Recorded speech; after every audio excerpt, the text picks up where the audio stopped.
अब जो है बात करने वाले हैं 11वें क्वेश्चन के ऑनवर्ड।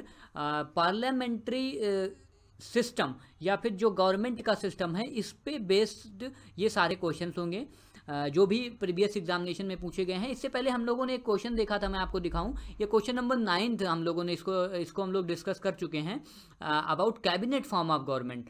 तो देखो ये question cabinet form of government में 2017 में पूछा गया। ऐसे ही सेम क्वेश्चन आप देखो 2015 में कौन सा क्वेश्चन पूछा गया, पार्लियामेंट्री सिस्टम पर क्वेश्चन पूछा गया। अगेन आप देखो कि 2017 में फिर से पार्लियामेंट्री सिस्टम में पार्लियामेंट्री गवर्नमेंट पे क्वेश्चन पूछा गया। आप देखें 2013 में फिर से जो है पार्लियामेंट्री गवर्नमेंट पे क्वेश्चन पूछे गए हैं, और 2010 में पार्लियामेंट्री सिस्टम ऑफ गवर्नमेंट। आप देखो मैं आपको बस दिखाना चाह रहा हूँ कि आप पार्लियामेंट्री सिस्टम एक टॉपिक पर कितने सारे क्वेश्चंस और कितने सारे वेरियस एग्जामिनेशन में और कितने सारे जो है डिफरेंट ईयर्स में ये क्वेश्चन पूछे जाते हैं। अगेन देखो प्रेसिडेंशियल फॉर्म ऑफ गवर्नमेंट पे क्वेश्चन है और पॉलिटिकल सिस्टम पे क्वेश्चन है। तो ये सारे क्वेश्चन आप देखेंगे, पॉज करेंगे, अटेम्प्ट करेंगे। हम लोग देखते हैं question number 11, parliamentary system of government in India. हमारे देश में क्या है, पार्लियामेंट्री सिस्टम है। क्यों है? क्योंकि जो काउंसिल ऑफ मिनिस्टर्स हैं वो रिस्पॉन्सिबल है लोकसभा को। अब आपको ये याद रखना कि जो काउंसिल ऑफ मिनिस्टर होती है इसको क्या कहते हैं, एग्जीक्यूटिव कहते हैं। अच्छा, अब ये एग्जीक्यूटिव भी लेजिस्लेचर से ही ये लोग आते हैं। मतलब देखो लेजिस्लेचर कानून बनाती है और यही लोग क्या कहाँ होते हैं, लोकसभा में होते हैं। ठीक है, अब यही, और लोकसभा को कौन चूज करता है, वी मतलब हम लोग पीपल ऑफ इंडिया चूज करते हैं। तो आप सोचो लोग गए लोकसभा में, यही में से लोग मिनिस्टर्स बनाए जाते हैं। और कोई भी अगर मिनिस्टर नहीं होता है तो 6 महीने के अंदर भाई मिनिस्टर बनता है।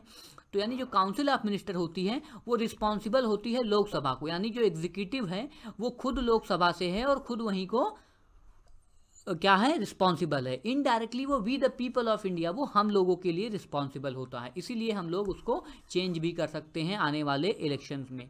ठीक है, तो ये क्वेश्चन नंबर डी हो जाएगा 11 का। इसको आप पॉज करें, अटेम्प्ट करें।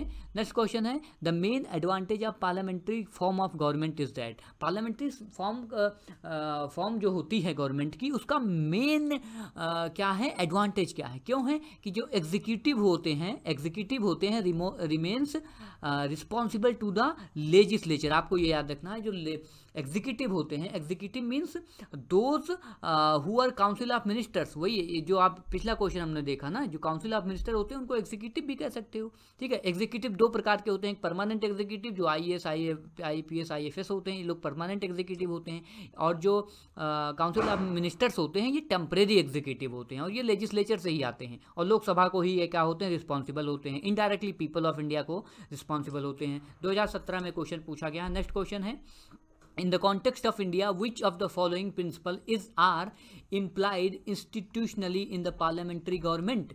अगेन ये देखो इसमें कई सारे स्टेटमेंट दिए गए हैं, वो आपको सही फाइंड आउट करने। Cabinet is headed by the head of state. ऐसा है कि अपने देश में नहीं, अपने देश में जो कैबिनेट है वो हेड ऑफ द गवर्नमेंट के द्वारा हेड की जाती है। और हेड ऑफ द गवर्नमेंट कौन होता है, PM साहब होते हैं, प्राइम मिनिस्टर होते हैं, नॉट प्रेसिडेंट नहीं होते हैं। तो तीसरा सही हो जाएगा, यानी तीसरा सही हो जाएगा तो B सही हो जाएगा और D सही हो जाएगा, D गलत हो जाएगा और C भी गलत हो जाएगा, यानी पहला सही हो जाएगा थ्रू एलिमिनेशन मेथड।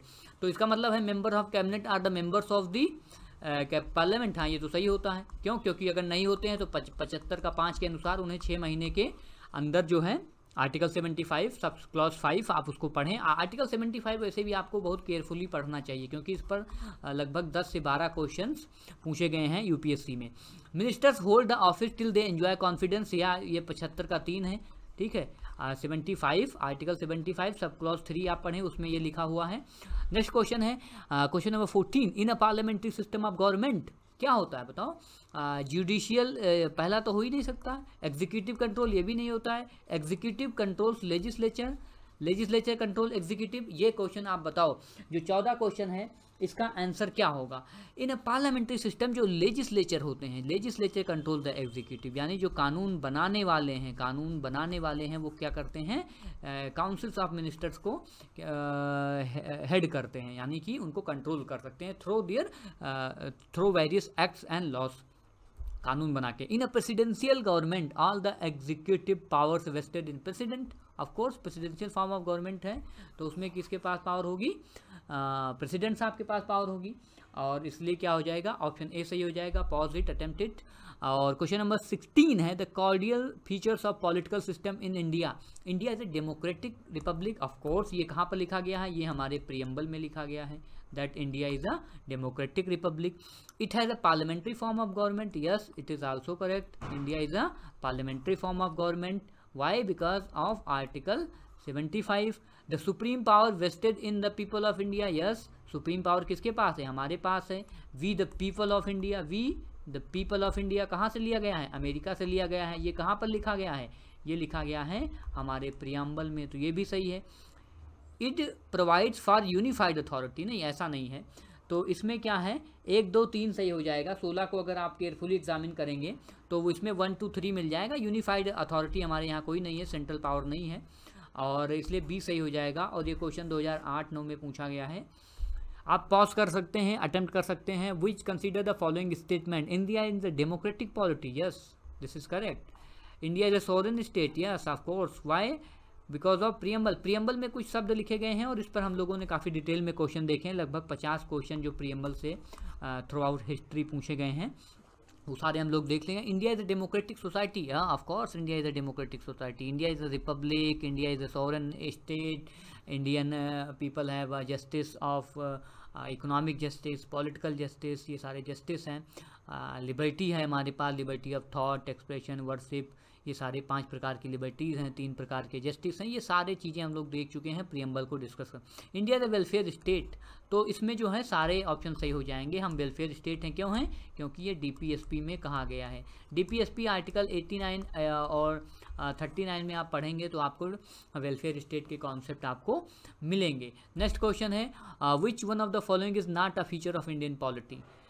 हमारे संविधान का जो फीचर्स है वो डी नहीं है, बाकी रूल ऑफ लॉ है, डेमोक्रेटिक गवर्नमेंट है and government following the constitution भी है। 2011 में क्वेश्चन पूछा गया है, पॉज करके अटेम्प्ट कर सकते हैं। वेलफेयर स्टेट का क्या मतलब होता है कि management of the welfare of weaker section, जो भी मेन स्ट्रीम में जो भी सोसाइटी के लोग पीछे रह गए थे उनको क्या करना है, मेन स्ट्रीम में लाना है। ये क्वेश्चन 2009 में पूछा गया है और यही होता है वेलफेयर स्टेट। और क्वेश्चन नंबर 20 है, which one of the following is not a philosophy of constitution of India. हमारे फिलोसफी की जब भी बात होती है तो आप सीधे चले जाया करो प्रियम्बल में, ठीक है। प्रियम्बल में गए, प्रियम्बल में सोशलिस्ट शब्द है, कम्युनिस्ट शब्द नहीं है, यही तो हो जाएगा। कम्युनिस्ट अपना देश थोड़ी है, पॉलिटिकल इक्वालिटी भी है और जो है वेलफेयर स्टेट भी हैं अकॉर्डिंग टू डीपीएसपी। ये सब सारी चीज़ें हैं, ये 2015 में क्वेश्चन पूछा गया। But we are not a communist state like China. Question number 21 is which of one of the following statement is correct. आपको 2005 में क्वेश्चन मिल जाएगा, पूछा गया है और करेक्ट स्टेटमेंट पूछा गया। The constitution of India is presidential, नहीं, पहला गलत हो जाएगा। इंडिया इज अ ट्यूटुलर मोनार्की, नहीं, ये मोनार्की नहीं हमारे यहाँ। इंडिया इज अ अरिस्टोक्रेसी, नहीं, इंडिया भाई अरिस्टोक्रेसी नहीं, India is a parliamentary democracy. And ये प्रिंसिपल कहाँ से लिया गया है, कैबिनेट ऑफ जो यूनाइटेड किंगडम है, यूनाइटेड किंगडम से ये कॉन्सेप्ट लिया गया है। Question number 22, what is the main source of political power in India. Political power में मेन सोर्स कौन है, पीपल है। क्यों, क्योंकि we the people of India, we the people of India, ये कहाँ पर लिखा हुआ है, प्रियम्बल में लिखा गया है।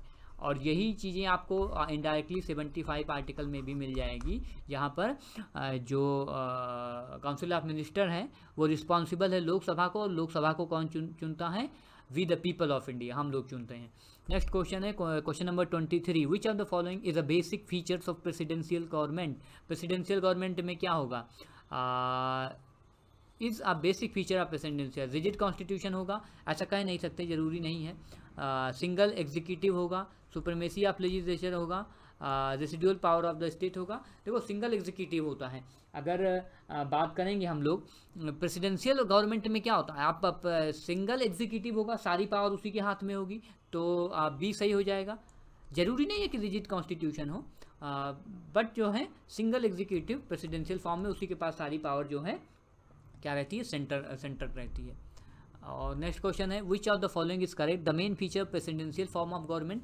देखो जो प्रेसिडेंशियल फॉर्म ऑफ गवर्नमेंट है उसका होता है जो हेड ऑफ स्टेट और हेड ऑफ एग्जीक्यूटिव दोनों प्रेसिडेंट ही होता है, यानी हेड ऑफ स्टेट का हेड प्लस एग्जीक्यूटिव का हेड दोनों ही कौन होता है, प्रेसिडेंट होता है, यही प्रेसिडेंशियल फॉर्म ऑफ गवर्नमेंट होती है। Head of the executive is president, ये सही है। The president appoint council of ministers, ये भी सही है। The president can not dissolve the legislature, ये भी सही है।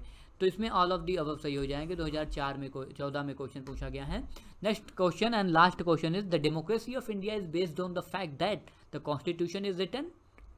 Of course the fundamental right have been provided, the public enjoy the right to choose the change the government. हाँ, ये है democracy of India is based on the fact, क्योंकि हम एक अच्छे लोकतांत्रिक देश हैं।